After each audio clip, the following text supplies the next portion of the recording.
Yeah, so I was at work.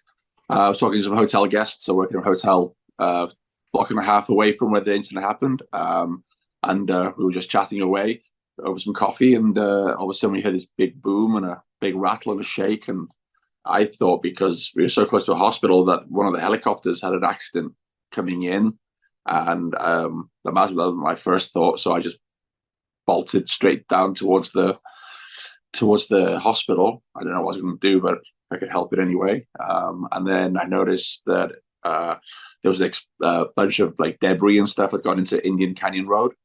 Then I approached the scene and saw the grey smoke. And I feel like I was the first guy on scene. There was some people around, but nobody was like approaching the area. And I was, being very hyper aware of my surroundings, but I felt it's safe enough for me to go over there. And then I saw the car, well, whatever was left over of the car was on fire in the middle, debris everywhere. I noticed that the liquor store next door had all the windows blown out. And then I saw a little ramp area, like a wooden door that was like half broken out. So I put my t-shirt over my mouth and ran over there and walked into the space. It looked like it was like some kind of a reception area. I was like bracing myself for the worst, but luckily nobody was in there. Went in there, asked anybody if there was any help, didn't hear anything. I looked over the counter, there's nobody there, but the entire inside wall was completely blown in. And then I was like, okay, if nobody's there, I'll do a run around the perimeter. I'll just keep myself safe. And then I noticed I went to the other side of the facility, I guess it is. Car was still burning. I was getting up to go up to a ramp to the other side of the building, and I saw these like warning signs about like explosive gases or whatever, but they were all, I guess, like oxygen or whatever they use in the clinic. They all look like scuba diving tanks. Went there, and then some of the security guard and a couple of the gentlemen started running towards us, and I just said, hey, let's get out of here just in case. There's fire over here. There's like canisters with explosives with flammable signs next to them. That's probably not the smartest place to go. And then I noticed there was a tripod with a smartphone attached to it, tucked underneath a tree.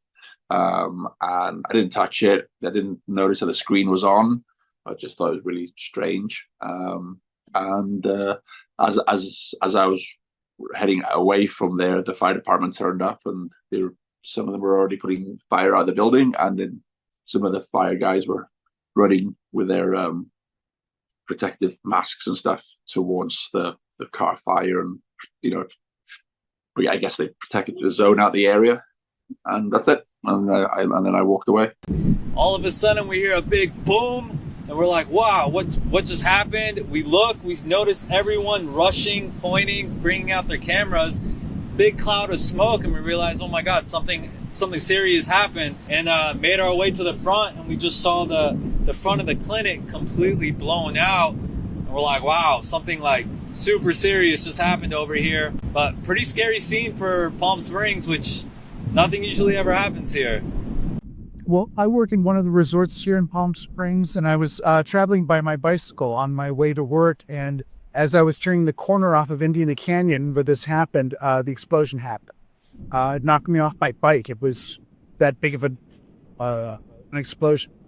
And I could hear windows shattering all around me. A lot of cars on the street screeched to a stop. When something this big happens in your town, it's certainly not expected, but it's also, you ask yourself, why would we draw that kind of attention? Why would anybody want to do something that was so awful?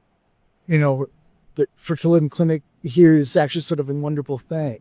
And the idea that, that somebody would not approve of such a thing. When somebody comes for the joy of building a family, it's too much to ask.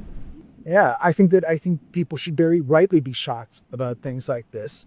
That what they're telling you is that your individual rights, your right to create a family, your right to live in a community, your right to be yourself, is something that somebody is going to push against, that they're going to suppress, that they're going to say no to, is incomprehensible.